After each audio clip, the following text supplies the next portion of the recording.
Welcome to this explainer on the foundational paradigm shift introduced in the 2022 revision of EU GMP Annex 1. If you're working in pharmaceutical quality or manufacturing, well, you already know that the landscape of sterile manufacturing has undergone a truly massive transformation. Right now, we're going to focus squarely on the introduction to Annex 1 and the absolutely critical Contamination Control Strategy. We'll be looking specifically at the scope of the 2022 revision and how it fundamentally changes the way you have to approach preventing contamination across your facilities. So we've got four main areas to cover today. We'll start with the scope and the 2022 revision, then move right into the Quality Risk Management Foundation. From there, we'll explore the Contamination Control Strategy, and finally, wrap up with the 3 routes of contamination.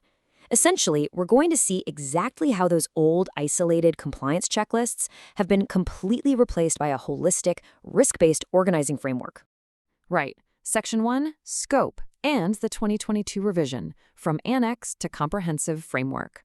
Let's kick things off by mapping out the timeline and the major structural shifts of this update. For those of us living and breathing compliance, the regulatory roadmap is actually quite clear. The revision was published back on the 25th of August 2022, and the primary effective date was firmly anchored on the 25th of August 2023. Now, there is one very specific exception extending to the 25th of August 2024, and that's point 8.123 regarding lyophilizer loading. But what this effectively means is that Annex 1 is absolutely not just upcoming guidance anymore, is it? It is the active, current reference standard for manufacturing sterile medicinal products in the EU and PICS/regions. The real headline change, the one every practitioner literally must wrap their head around, is the movement away from that old mindset. You know the one, a rigid, tick-box checklist of isolated controls. We're moving away from that and toward a comprehensive, holistic, risk-based framework. Annex 1 has basically evolved from a short little annex into a highly detailed document reorganized entirely around risk and contamination control. The core philosophy of this update is brilliantly simple. Prevent contamination by design, prove it by monitoring. This is a non-negotiable compliance takeaway. You can no longer just try to test quality into a product at the end of the line. That doesn't work. You've got to design your process to prevent issues from the very beginning and then use continuous monitoring to actually prove that your design is working. Moving on to Section 2, Quality Risk Management Foundation, the engine of Annex 1. To really grasp how we prevent contamination by design, we first need to get on the same page with our vocabulary, starting with the foundational engine of this whole regulation. Quality Risk Management, or QRM, is defined as a systematic process for the assessment, control, communication, and review of risks to quality across the entire product lifecycle. Now, the crucial shift here is that QRM is no longer just confined to some single isolated section of the guidelines. It's woven into the very DNA of the document. It's the absolute basis for proportionate controls, and it has to underpin every single decision you make in sterile manufacturing.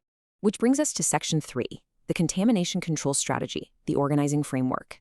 If quality risk management is the engine, well, the Contamination Control Strategy, or CCS, is the vehicle that drives your entire compliance effort forward. The Contamination Control Strategy, the CCS, is a planned, documented, and holistic set of controls for microbial, particulate, and endotoxin or pyrogen contamination, all derived from a deep understanding of your product and process. The 2022 revision makes the CCS a central, explicit requirement. It acts as the organizing thread for the entire annex, and establishing this shared vocabulary is absolutely step 1 for achieving consistent contamination control across your entire site. Now, I want you to ask yourself this as you evaluate your own site. Under this 2022 revision, is a CSS just a single validation report you filed away at startup, or is it a living framework? Seriously, is your CSS currently just a static document sitting in a drawer somewhere that you completed once during facility startup and haven't looked at since? Because the answer is that it absolutely must be a living assessment. It's what connects all your individual controls into one coherent whole. Your CCS must be actively reviewed, continually updated as part of your ongoing improvements to ensure it actually remains effective. It's not just something you write, it is something you actively apply every day. And the sheer breadth of this strategy? That's exactly the point. The elements your CCS must consider include the design of your promises, your equipment, utilities, the process itself. It covers raw material controls, component sterilization. It includes process and environmental monitoring, personnel qualification, preventative maintenance, and, crucially, the ongoing evaluation of all that data and trending. It literally has to span seamlessly from your initial facility design right through to personnel behavior on the floor. Think about this. If a control is not connected back to the CCS, its adequacy simply cannot be judged.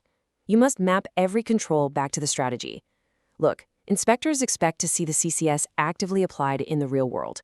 That means every single control in your facility, whether we're talking about an SOP for cleaning or how you maintain your water systems, it all has to map directly back to this central strategy. Because if it doesn't link back, an inspector literally cannot judge if it's adequate. That brings us nicely to Section 4, 3 routes of contamination, navigating the hazards. Now that we understand the holistic framework, let's break down the specific hazards this strategy is actually defending against. Your entire framework is designed to build a wall against 3 primary routes of contamination. First up, microbial contamination. These are your viable organisms coming from people, the air, surfaces, water, materials. Obviously, this is the primary aseptic concern. Second, we have particulate contamination. These are the non-viable particles that can carry organisms and are frankly a product quality defect in their own right. And third, endotoxin or pyrogen contamination. These are those tricky heat-stable bacterial breakdown products that can actually survive sterilization and cause severe fever reactions in patients. Now let's see how this builds into your strategy. On one hand, we have shared mitigation. It is totally true that controls reducing one route often naturally help reduce another. For example, a physical barrier technology might reduce both viable microbes and non-viable particulates. However, the mandate requires explicit assessment. You must assess each of the 3 routes explicitly and independently within your CCS. You can't just slap in a control and assume it automatically handles everything across the board. This is a massive compliance takeaway. Sterility is necessary, sure, but it is not sufficient. A sterile product with endotoxins or particles is still fundamentally unsafe. Whether you're relying on terminal sterilization in a final container or you're assembling products via aseptic processing, getting to a state free from viable microorganisms is only part of the battle. Surviving heat-stable endotoxins or physical particulate defects means that product is still a severe risk to the patient. You absolutely have to control for all 3 routes. So, to summarize what we've covered in this explainer today, the 2022 revision represents a true paradigm shift. Annex 1 is now a comprehensively risk-based framework. Quality risk management has to underpin all your decisions. The Contamination Control Strategy is the organizing thread linking every single control in your facility. And finally, microbial, particulate, and endotoxin routes all require explicit, dedicated control and monitoring. As we wrap up, I want to leave you with a bit of a provocative thought to chew on. If an inspector walked into your facility tomorrow morning, could you demonstrate how every single control maps directly back to your living contamination control strategy? Could you confidently prove, right out there on the floor, that your controls aren't just isolated ticks on a checklist, but are actually vital, connected parts of a living strategy designed to protect the patient?